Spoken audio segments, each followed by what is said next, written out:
It is the early hours of the 16th of December, 1944, in the dense, snow-laden forests of the Ardennes, and the silence of the winter night is about to be shattered. Along an 80-mile front, hidden beneath pine branches and white camouflage sheets, more than 200,000 German soldiers lie waiting in the freezing darkness, their breath visible in the sub-zero air, their tanks and assault guns concealed with a discipline that has kept this entire concentration hidden from Allied reconnaissance for weeks. At precisely 5:30 in the morning, the stillness breaks all at once as nearly 2,000 German artillery pieces open fire in a coordinated barrage, the flash and thunder rolling across the frozen hills and echoing through villages where American soldiers, many of them exhausted veterans sent to this supposedly quiet sector to rest, or green replacements experiencing combat for the very first time, are shaken from sleep into sudden chaos.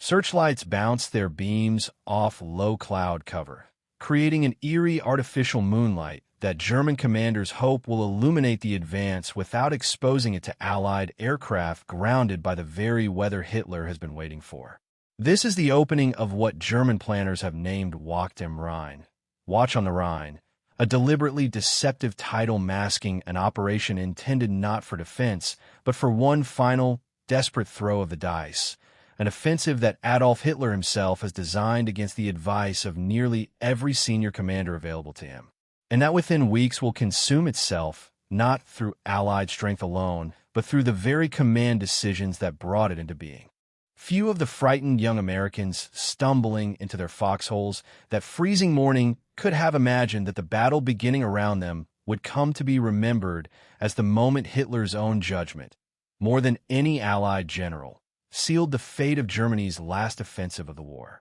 To understand why this gamble was born and why it was doomed almost from its conception, it helps to appreciate the desperate strategic position Germany occupied by the autumn of 1944. Allied forces had broken out of Normandy in August, liberated Paris, and pushed toward the German frontier with a speed that had astonished even optimistic planners, while in the east, the Soviet Red Army had shattered Army Group Center during Operation Bagration and stood poised along a front stretching from the Baltic to the Balkans. Germany's war economy, though still capable of remarkable production under the direction of Armaments Minister Albert Speer, could no longer replace losses at anything approaching the rate the fighting demanded, and fuel shortages had become so severe that entire panzer divisions sat immobilized for want of petrol. Against this backdrop, Hitler conceived a plan that defied the military logic his own generals repeatedly urged upon him. Rather than husbanding Germany's dwindling reserves of men, tanks, and fuel to defend the Rhine and slow the Allied advance into Germany itself, he insisted on an ambitious counteroffensive through the Ardennes, the same forested terrain the Wehrmacht had exploited so devastatingly in 1940,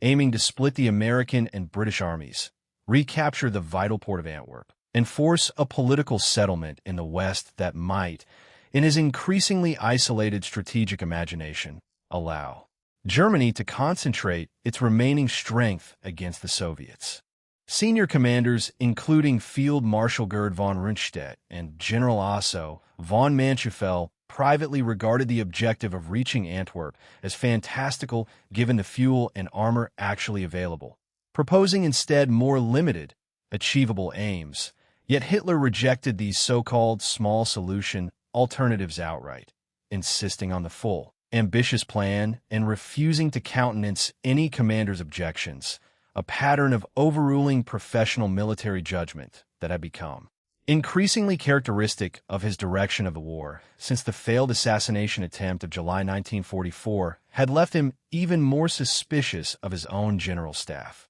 If you're enjoying this journey through history, subscribing genuinely helps us continue bringing remarkable true stories like this to the channel. The offensive that emerged from Hitler's insistence involved a genuinely formidable concentration of Germany's remaining armored strength, including several SS panzer divisions equipped with Tiger and Panther tanks, gathered and moved into position under strict radio silence and camouflage discipline so effective that Allied intelligence, despite considerable evidence of German troop movements, largely failed to anticipate an offensive of this scale in this particular sector, a genuine intelligence failure that gave the attack its crucial early surprise. Yet even as German forces achieved initial breakthroughs, tearing a visible bulge into American lines that gave the battle its popular name, the operational plan carried the seeds of its own failure embedded within Hitler's own decisions. The advance depended on capturing Allied fuel depots to sustain the offensive, since German logistics simply could not supply enough petrol from occupied territory to reach Antwerp under their own resources, a gamble on captured supplies that left the entire operation dependent on speed and good fortune rather than sound logistical planning. Hitler had also insisted on driving the main armored thrust under Sepp Dietrich's 6th Panzer Army along a narrower northern route through terrain poorly suited to rapid tank movement, overruling commanders who favored a more southerly axis with better roads, a decision that produced immediate and severe traffic congestion as tanks, half-tracks, and supply vehicles became entangled on narrow, icy forest roads. The unexpectedly stubborn defense of the crossroads town of Bastogne, held by the encircled 101st Airborne Division and elements of other units against repeated German assaults, further disrupted the offensive's timetable, denying German forces a vital road junction and buying the days that Allied commanders needed to organize their response. While General George Patton's rapid reorientation of the Third Army northward, executed with remarkable speed to relieve Bastogne, demonstrated in operational flexibility, the German command structure, hamstrung by Hitler's insistence on personally approving major tactical decisions from his headquarters far from the front, simply could not match. The comparative picture between German and Allied command during the battle reveals precisely why Hitler's gamble collapsed under its own weight rather than through Allied superiority in numbers or equipment alone, at least in the offensive's opening days. German armor, particularly the Tiger and King Tiger tanks, remained formidable in direct engagement, generally outclassing the American Sherman in armor and firepower. Yet these advantages counted for comparatively little against fuel tanks running dry in forest clearings, against traffic jams stretching for miles along roads Hitler's own routing decisions had chosen, and against a command structure in which frontline generals found their tactical initiative repeatedly constrained by directives issued from a headquarters increasingly detached from the realities of the battlefield. American forces, by contrast, benefited from a command culture that granted commanders such as Patton and Anthony McAuliffe, whose single-word refusal to surrender at Bastogne became instantly legendary, considerably greater latitude to respond to fast-moving circumstances, while Allied air power, grounded during the offensive's crucial opening days by the very weather Hitler had counted upon, returned with devastating effect once skies cleared around the 23rd of December, savaging German columns already strangled by fuel shortages and congested supply lines. Records suggest German losses in tanks, aircraft, and trained manpower during the 6-week battle proved impossible for Germany's shattered war economy to replace, while American losses, though severe, particularly among green units caught in the initial assault, could be absorbed by an economy and reinforcement pipeline operating at a scale Germany could no longer approach. The wider historical impact of this failed gamble proved immediate and irreversible. The armored divisions and trained crews consumed in the Ardennes represented Germany's last substantial mobile reserve in the West, resources that might otherwise have contributed to a more prolonged defense of the Rhine, and their destruction left German forces critically weakened when Allied armies resumed their advance into Germany itself in the opening months of 1945. Historians continue to debate how differently the war's final months might have unfolded had Hitler accepted his generals' more limited proposals rather than insisting on the full,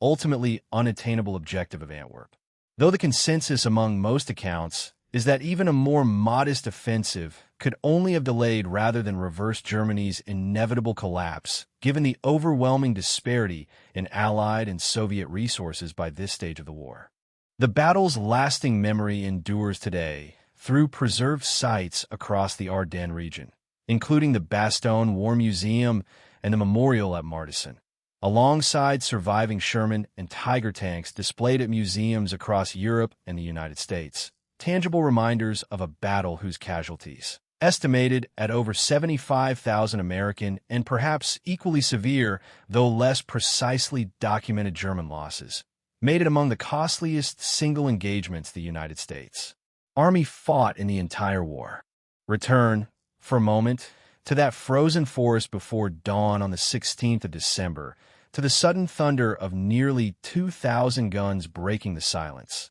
to the young Americans startled from sleep into a battle none of them yet understood. What that opening barrage truly represented was not the beginning of German salvation, but the final, desperate expenditure of resources Germany could never replace. Launched at Hitler's own insistence against the Council of Commanders who understood, far better than their Führer, the arithmetic of fuel, terrain, and dwindling reserves that would determine the operation's fate long before the last shot was fired.